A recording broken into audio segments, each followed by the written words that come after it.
people know you most from last podcast on the left, right? Right. You are the host and sort of mastermind of the sort of project, right? I would call it co-host and producer. Yeah. Great. And how long has that been going on? Since 2011, I believe. We can never remember whether it was 2010 or 2011, but yeah, at almost 10 years now. Great. And what are some of the highlights?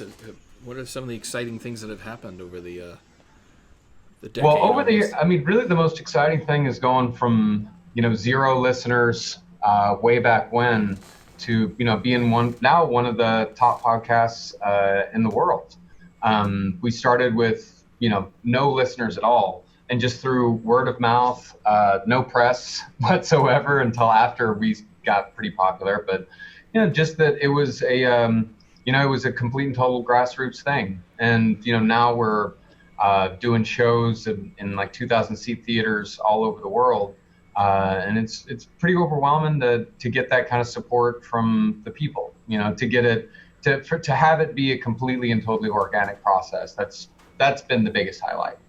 I was reading that your angle, you sort of sometimes play this research angle. You do these deep dives and information and stuff like that. Yeah, that is the crux of the show. Is that it is, of course, a comedy show, but we started doing the intense research because we started finding that the comedy in all of this stuff always lies in the details.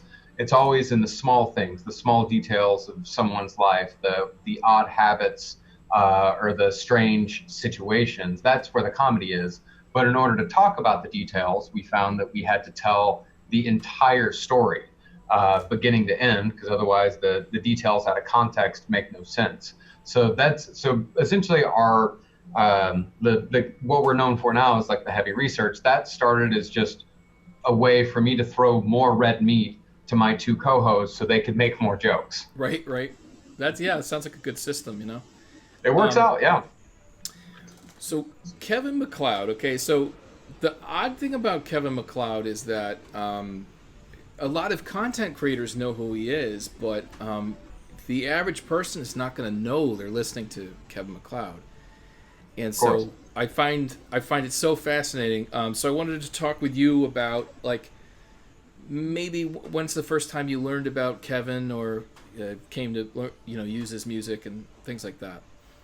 Well, I first came across Kevin during our creepypasta episodes, where a lot of times to kind of give ourselves a lighter week, we'll go on the internet and find these short stories that other people have written and, read them aloud on the podcast. Some of them are legitimately scary. A lot of them are just some of them are purposefully bad, and some of them are bad all on their own.